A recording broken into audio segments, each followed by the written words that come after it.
This week on Tutorial Tuesday, what's the difference between 1080p and 4K footage? The main difference between them is pixel dimensions. So with 1080p footage, that's 1920 pixels by 1080 pixels. And with 4K footage, that's 4096 pixels by 2160 pixels, which basically gives it 4 times extra resolution. Now, how do you actually utilize all that extra resolution? Well, there's a few ways. One is by having a 4K TV or monitor. So if you're watching 4K videos on a 4K display, oh my gosh, you can really see the difference between 4K and 1080. But another thing you can do is you can zoom the video footage in, you can crop from different camera angles, you can do a slider motion from left to right. It's so versatile when it comes to editing video. Now, you can do a lot of really cool stuff with 4K footage in post-production, but it does come with its downside. So really the main downside is storage. It costs money to store video footage, and 4K video footage is way bigger in file size than 1080p footage is. Now, if you want to learn more about hard drives and which ones I recommend, especially for 4K video editing, make sure to check out our previous Tutorial Tuesday.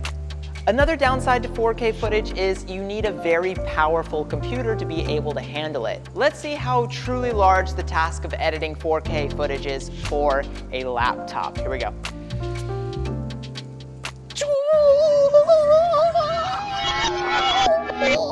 Whoa. Whoa. Okay, so as you can see here on this 2018 MacBook Pro with the specs you're about to see on screen now, it is chugging away through this 4K footage like it's butter. There's really no stuttering or lagging. But then we go over to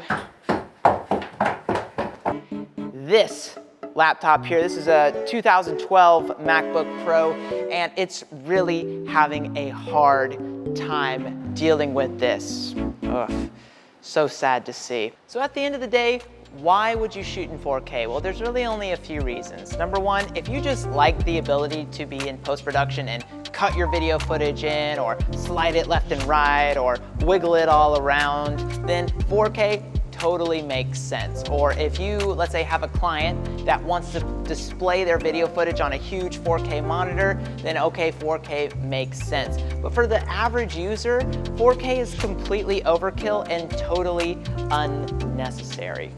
I hope you've enjoyed this week's Tutorial Tuesday, and also, by the way, on July 5th and 6th, coming up here this next weekend, I'm doing portfolio reviews. So you can book a session with me and have 30 minutes with me all to yourself just to really figure out how can you improve your photography, where do you need to go from where you currently are, and it's gonna be a great time. I'll see you next week.